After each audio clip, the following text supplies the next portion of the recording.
So, Dominica, how are you? I'm good. How are you? Good. I believe we're recording now, so I think we're good to go. And I just really want to thank you very much for joining me here. This has not been planned. we're recording. I'm going to try to interview you with I'm going to throw a bunch of questions at you.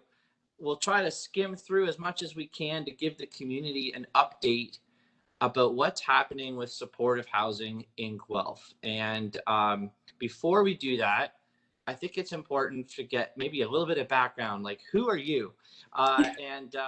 So could you just kind of give the community a little bit of background about how amazing you are? Thanks, Cam. So I'm Dominica McPherson, and I'm the coordinator of the Guelph and Wellington Task Force for Poverty Elimination. And as people may or may not know, one of our priority areas is housing and homelessness, and it's been an issue that we have cared deeply about in recent years, and one of the reasons why we've been advocating so strongly for permanent supportive housing in our community. And permanent supportive housing. I noticed that word there. Mm-hmm. I think maybe we'll have to get into that a little bit as we talk about why the importance of permanency and the word permanent. But we'll get to that, I'm sure. Yeah. Just so people know, when was it? I guess it was at the beginning of this year, 2020, that I kind of reconvened the Mayor's Task Force on homelessness, poverty, addictions issues, but with a focus on that sort of fourth thing that was identified amongst the original task force of supportive housing. And I realized, of course, we got hit by COVID. We had our first meeting, and it was great. Everyone was kind of sent away to do some things, and then boom, COVID hit, and rightly so. Our focus, started going in different areas, and then it was through that that I realized, and everyone did, that just because COVID's happening, we can't be forgetting about the permanent supportive housing focus that needs to be still had in the community. Agreed.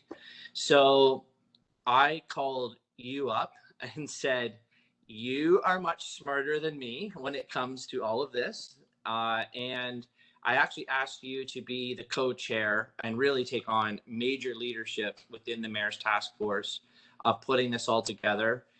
We then reconvened and had a meeting of the group. When was that? Like a month ago? Oh, yeah, it wasn't too long ago. Yeah, maybe a month ago or so. And you gave a presentation to the entire task force that I thought was unbelievable. It was so good. And this is why I asked you if we could do this little banter back and forth interview, because we need to spread this information out to the community, because there is a lot of people in the community that are saying like, oh, you're not doing enough, or what's, or they just want to know information, what's happening. And all of that. So it's, I think, really important that we, plow through this sort of interview thing back and forth to answer some questions that are sort of, still out there a little bit. And we'll also maybe touch on a lot of good news, a lot of good, important things that are happening as well in the community. So are you ready to go? Ready to go. Go for it. I'll let you start. Yeah, sure. So, yeah, it's one of those things where it was wonderful when you originally brought the task force together to address issues of safety and homelessness in our community. We had some really great outcomes come out of that, and I really kind of talk about as those pieces being some of the low-hanging fruit, and really recognizing that permanent supportive housing is that seed we need to plant. We need the tree to grow, and then ultimately we'll get more fruit, and it'll last for a longer period of time. And I think I've never been more hopeful than I am now about us really really being able to take action on that need in our community. And I mean, you spoke about COVID and kind of how that was really jarring and really made things challenging for us in our community and everywhere. But what COVID has really shown us is that we can respond quickly and effectively, and that homelessness is a solvable issue if we choose to do it. And I really feel like our community has made that choice.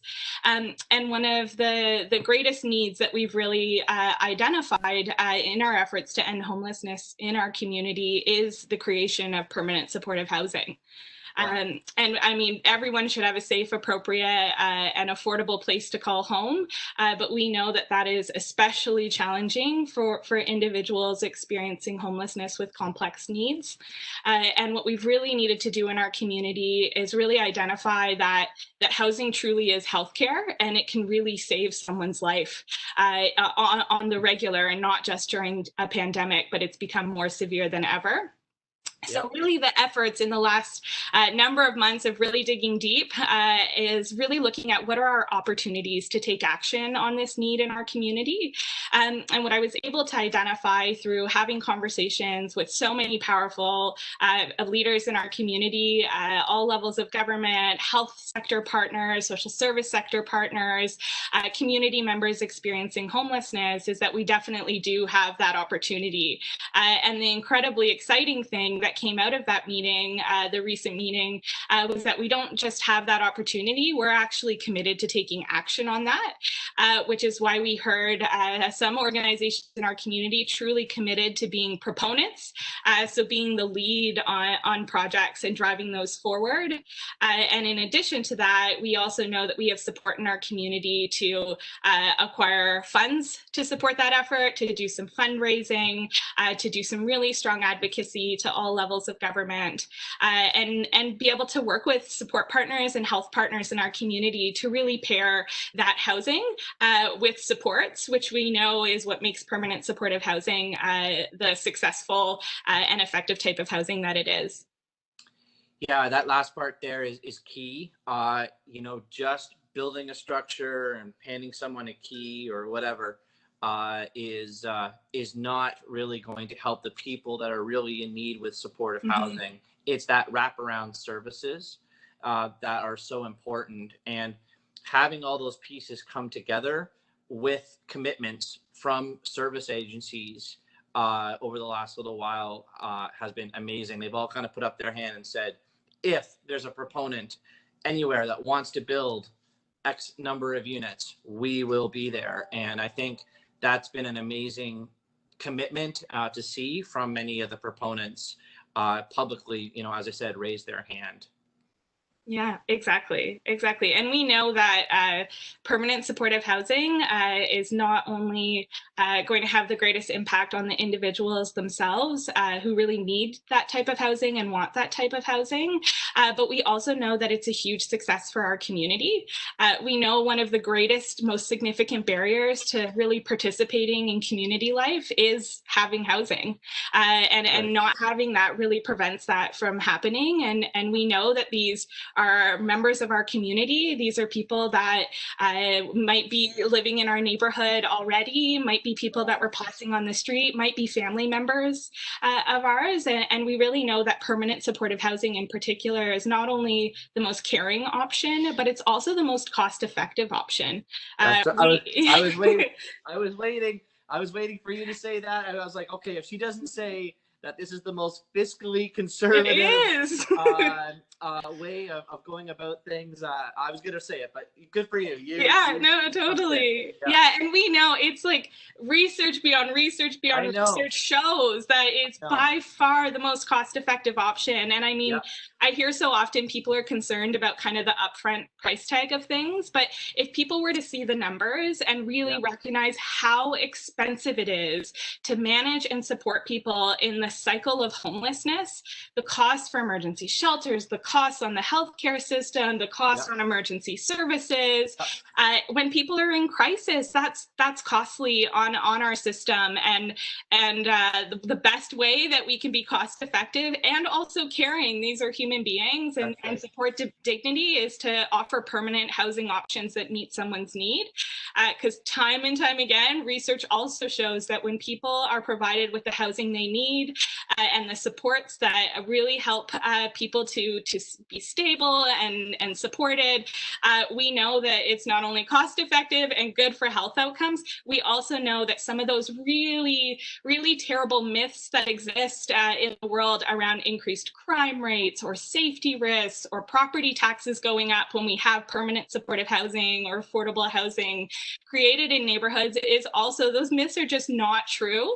And we actually know when people are provided with the housing that they need, that we actually see the complete opposite. We actually know that crime rates go down, safety is not a risk. We see positive relationships with neighbors. We see reduced calls to emergency services because people are well. And research shows by and far, in fact, in some situations, the opposite, that property taxes do not go up. And in some cases, we actually seen the opposite. So this is a win-win-win for everyone involved. And I know that we live in an incredibly caring and welcoming community. The community plan is a great testament to that. And I think one of the best ways that we can demonstrate that is ensuring that everyone in our community has the housing they need, so that everyone has a place to call home. Absolutely. You got my vote. Yeah. Great. I mean, I just, I'm not going to repeat everything you said because you said it better than me, but it is exactly as you just outlined there. And I think that's been a big learning thing for me over the past few years, is there is these stereotypes, there are these myths out there, there's misinformation out there about all the things that are negative, and it's not true. It's not true. And I have gone to different places outside of the city to talk with the people that have these types of units. I've done the research just by reading. I've met people like you and others that deal with this, that are experts in this field, and it is a win-win-win all the way around. And I think that starts us into maybe we're just moving into the kind of another section I wanted to talk about, which was so often in municipal city planning, there is something called NIMBY, which stands for Not in My Backyard. And frankly, it rears its ugly head on everything. So people don't like change. They don't like an apartment building being built near them.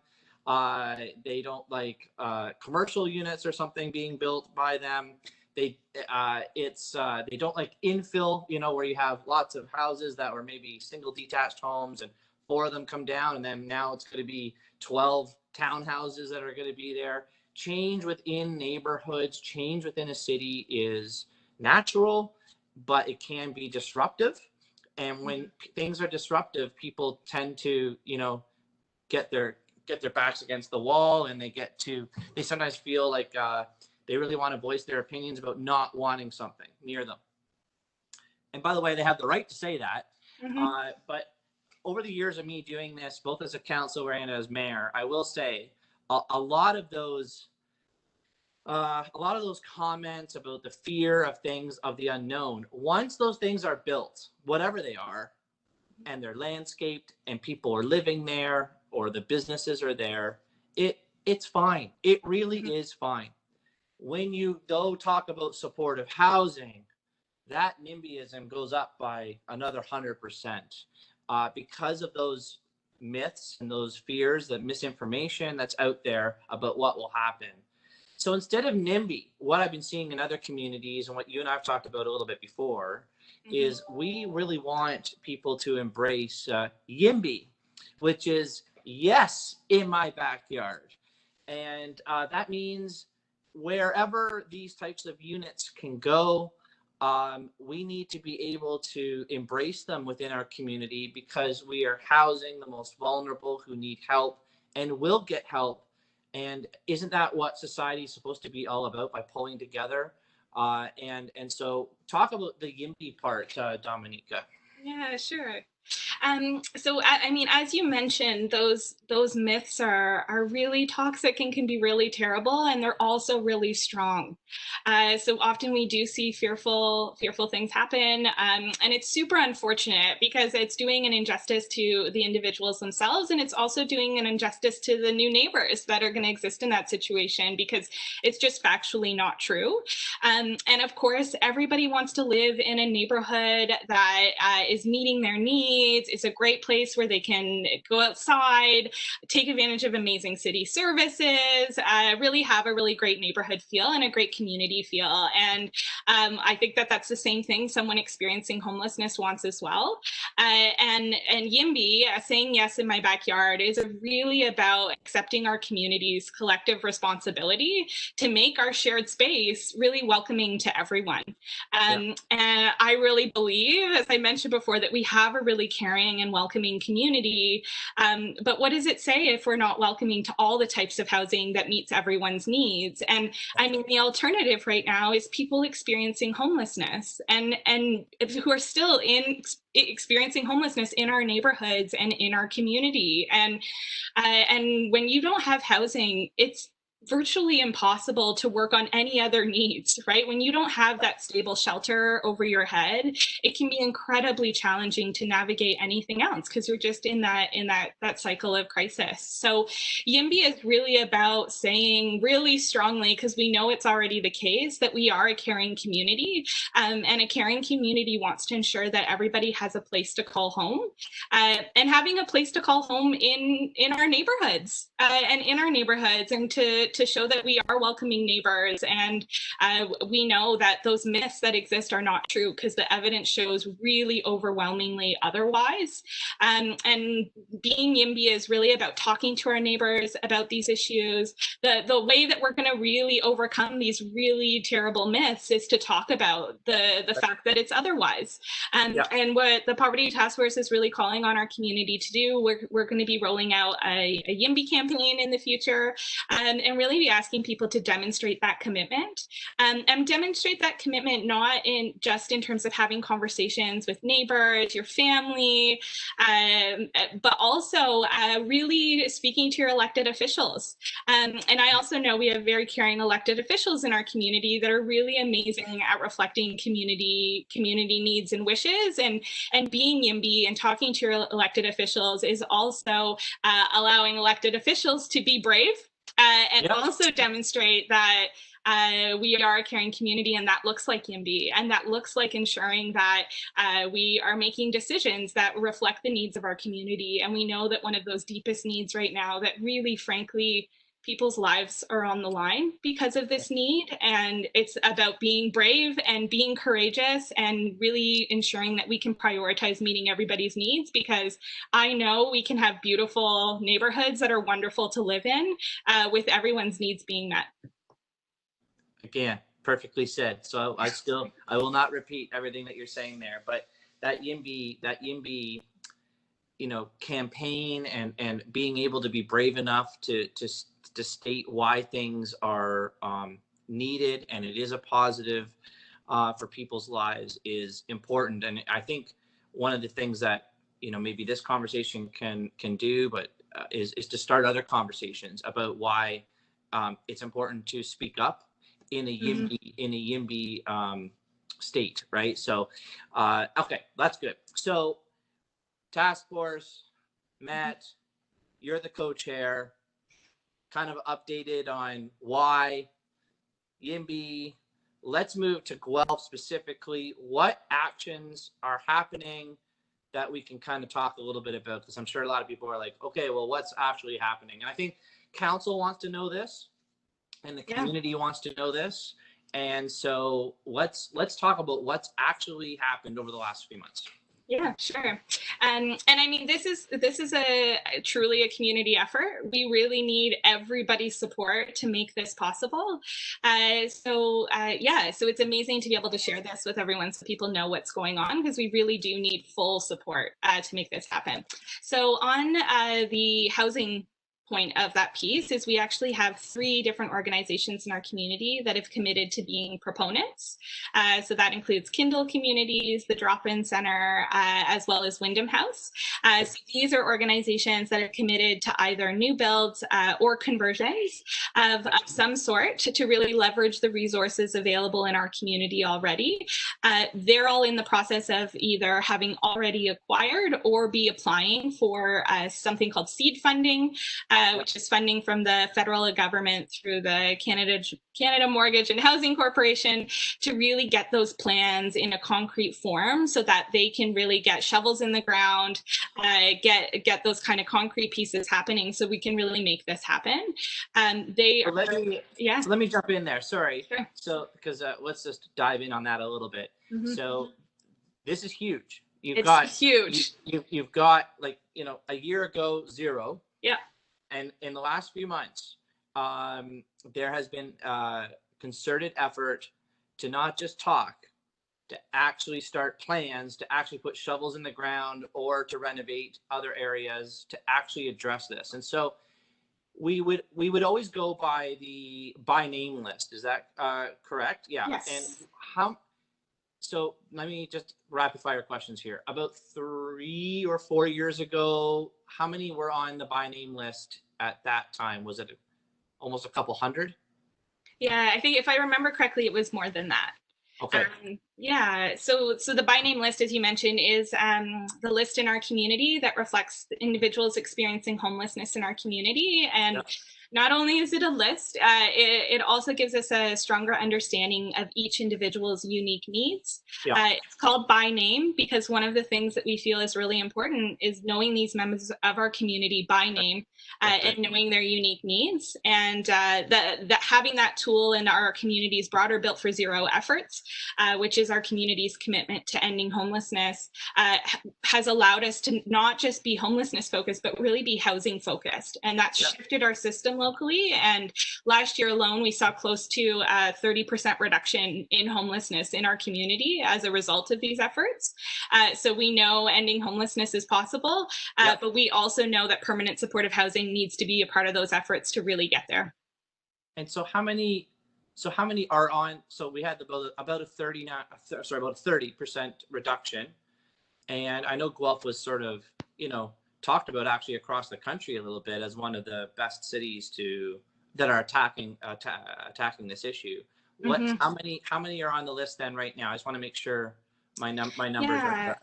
Yeah, so like other communities across Canada, unfortunately, one of the impacts of the COVID-19 pandemic has resulted in an increase in homelessness. So prior to the pandemic, there was around 125 individuals experiencing homelessness in our community.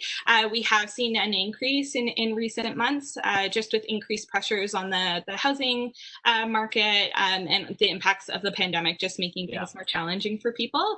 But it's around, I think it's around 145, 150 currently. Okay.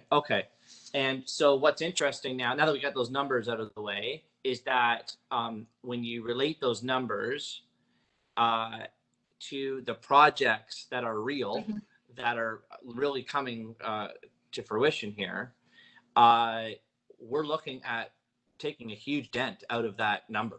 From what I know, and I'm just trying to do a little bit of math, you could have, I think, between 30 or 40 with one plan. I think about 30 or 40 with another. Actually, I think another one is like 35 or something like that. So, I mean, if you add those up, like, you know, you're hitting between 90 to 100 units. Like if this happens, we will end homelessness in our community.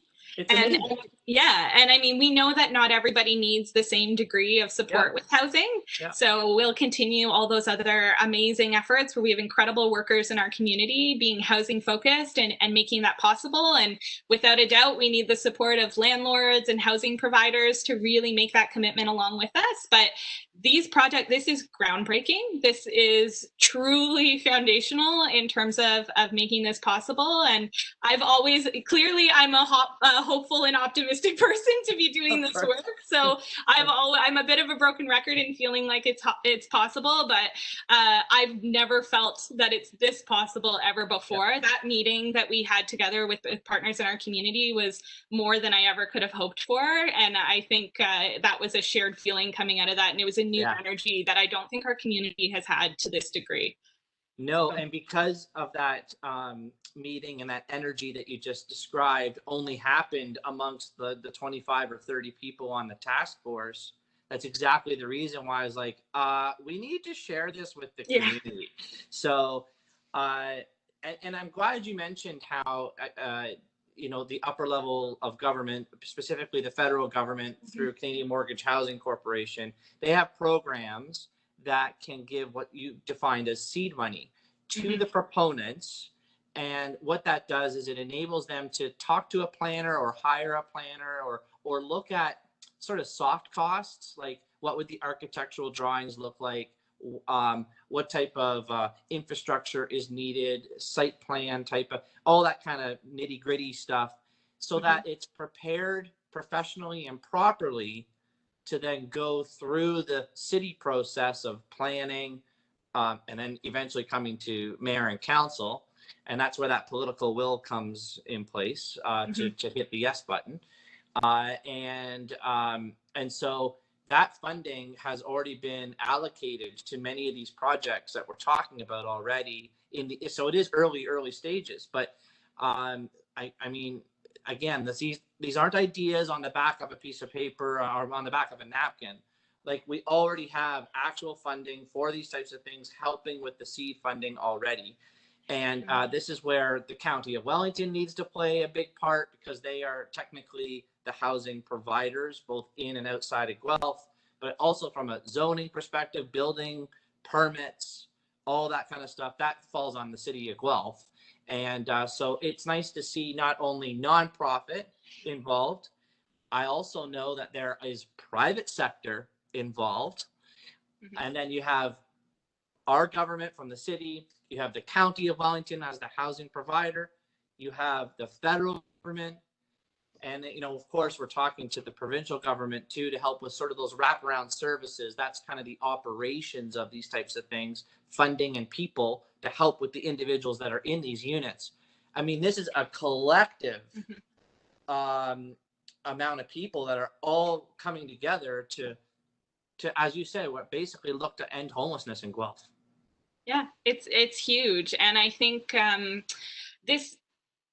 having these projects come to fruition, and I know that the drive is there to make that happen. The amount of work that has been done, even in a short period of time since that last meeting, has me feeling like this is going to happen. And not only is it going to happen, but as you mentioned, it's going to happen with the support of all levels of government. So the support of our community, the support of health partners and support partners. And this has the potential to not just be huge for our community's efforts for ending homelessness, but it also has huge potential to be a great success story for government investment, the cost effectiveness of investment, and really recognizing that this isn't just a short-term win. This is a long-term sustained impact. Yeah. We are going to be able to support members of our community to be well. And that is just not even measurable in terms of the benefit that has for our community. So yeah. The action that's happening now is incredibly inspiring and exciting. And I think I would also say this, especially around upper levels of government, that you have to always, at our level of government, strike while the iron is hot. And unfortunately with COVID, there's all the negative, but also coming out of COVID into stimulus funding. Both upper levels of government recognize the situation with our most vulnerable within the communities, that they've had to react fast, as you indicated earlier, to deal with it now. What happens if a second wave comes? And so there is upper level of government money that is starting to flow to actually address these issues.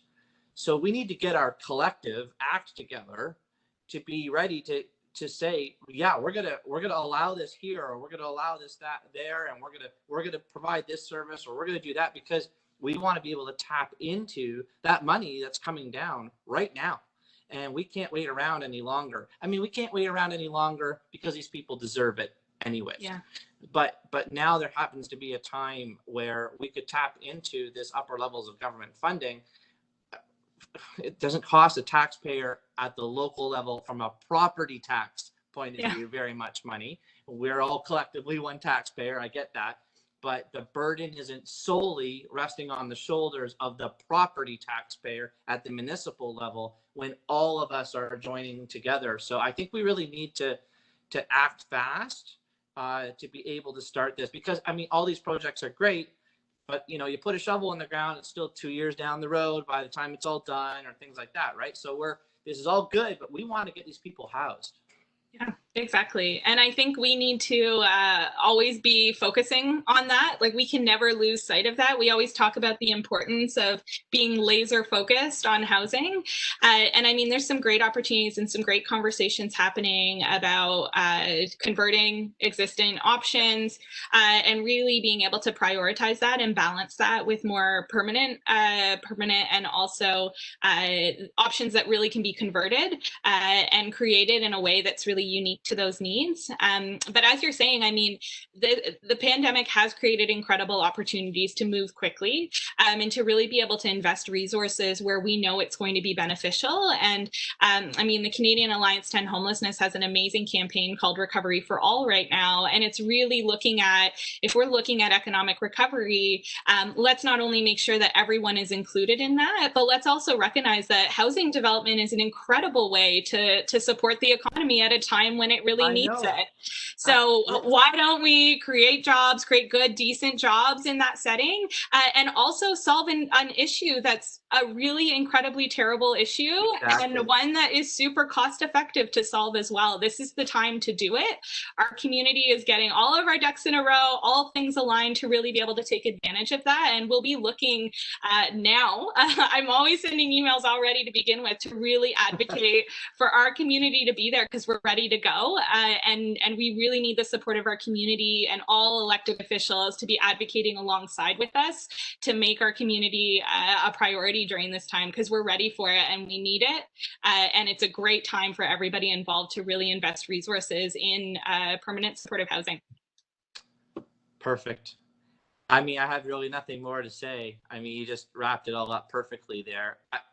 I'll throw it right back to you, though. Do you have anything more that you want to tell anybody? Have we covered it all? Again, I'm sorry I'm throwing this at you, but is there anything we missed at this point that people should be aware of, or do you think, no, we've kind of checked all the boxes at this point? Yeah, I just hope that people coming out of hearing this feel hopeful and recognize that this is something, one of our greatest barriers to taking action, I feel like, has been feeling like it's possible. Because it feels like a big one. It feels like a big one, and it can feel really challenging when we know that there's emergency needs at hand now.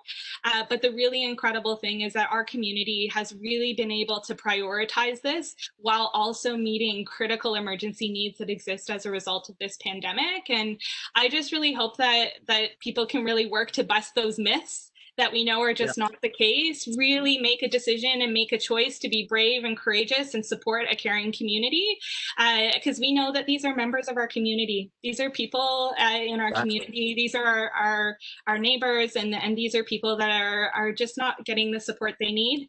Housing is a human right, and people's lives are on the line if we can't make this a priority. And I know our community can do this. I just know we can do this. Absolutely. Awesome.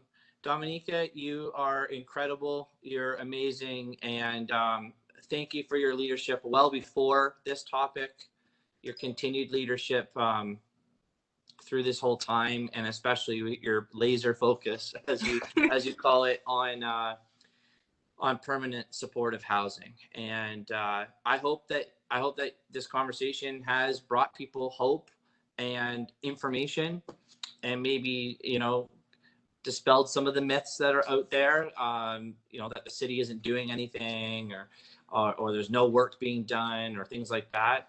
And I can't wait to, mayors like to cut ribbons on things or put shovels in the ground, and it's, on shiny things, like a rec center or something like that, right? And those are important. But we do not know, the legacy that we could leave to the most vulnerable people in our community by, literally putting a shovel in the ground, a sod turning ceremony for, 90 to 100 or whatever people in our community, that deserve this chance. And so I just can't wait to do it.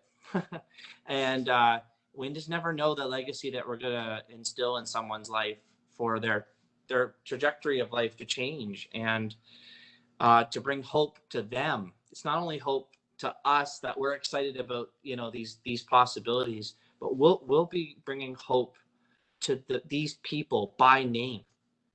And we have no idea the ripple effect that that this will have from a positive point of view in their own and others' lives as well. And what an amazing opportunity we have to do that.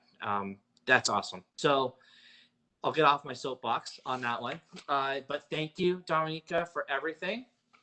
And if people want more info, maybe we should leave them with that. What is I mean, you don't have to give out your personal phone number or something, but what was the best way of getting a hold of you?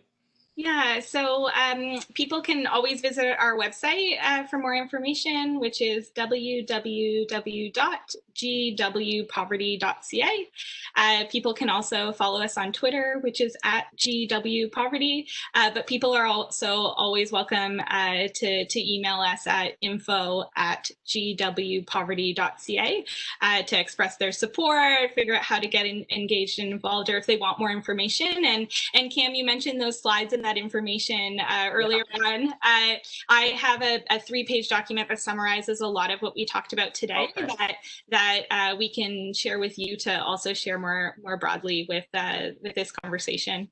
Sure. And sorry, are those 3 pages available on the website? Yep, they are. So they're available under our resources page, but you know what? I'll add a special banner for it on the front. Yeah, and I think from the YIMBY perspective, if people want to say, put their hand up, they're like, we're on board for that campaign. That's something that they could email you through the info email, and put their name on a list, and we can start doing that to celebrate that. Okay, perfect. That's perfect. Okay. And Cam, I just want to say too, thank you so much for all of your championing, and it's really been your bravery in championing this issue that's really helped to get others involved, and I would be remiss to not highlight that, and also celebrate your courage in really committing to ending homelessness. It's courage like yours that really allows to make system pieces move. So thank you so much for all that you've done as well.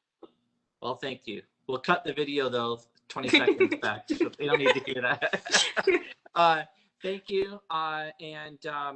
Yeah, you know what? We'll do another one of these maybe, if you don't mind. I'm putting you on the spot. Yeah, sure. When we have more to update, let's do another one of these little talks. I think people will probably appreciate this. And yeah, if we have more to update, we'll do that. And you'll get if there's more information from me, if anyone's watching or listening here, you can always email mayor@guelph.ca, and I'm available on all social media as well, and happy to try to converse that way too, in respectful ways. I always say that. Okay, have a great rest of the day, and thank you again for all you're doing. Thank you so much. See you later. Bye.